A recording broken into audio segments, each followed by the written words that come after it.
evening, dear teacher. Thank you for accepting to be interviewer. The current interview is about the difference in the use of the same language. It will not take more than 5 to 10 minutes. Can we start?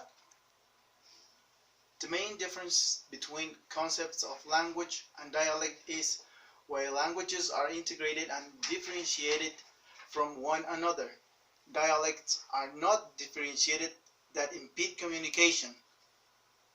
In addition, languages have an organized and structured grammar at all levels, such as spelling, syntax, morphology, while dialects are not presented in the degree of linguistic standardization. Finally, languages are spoken by a large number of people in front of dialects, which are usually used in a limited geographical space by a limited number of speakers. So teacher, this is my second question. How can you define morphology? Okay, morphology is the branch of linguistics that studies the internal structure of words to delimit, define, and classify their units, the kinds of words to which it gives rise, and the formation of new words. Okay, teacher, this is my third question.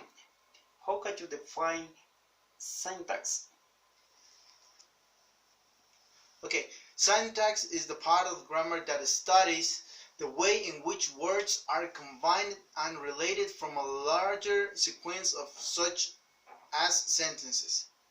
For this reason, syntax is a study carried out in all languages in order to study the correct order of words and define the grammar rules that must be fulfilled in order to people to express their ideas.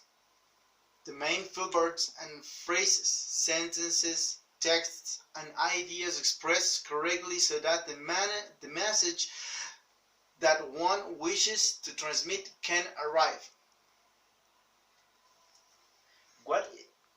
So, this is the fourth question. What is the most common way in which dialects of a language vary?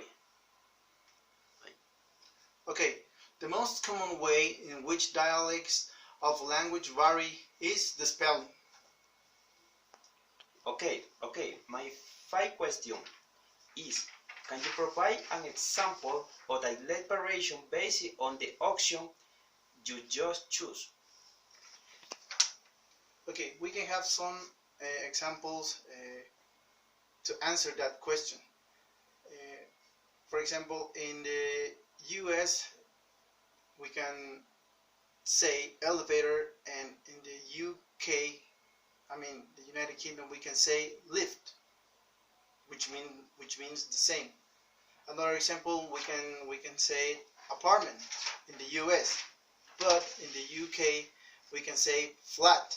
And one more example, in the US we can say cookie, but in the UK we can say biscuit.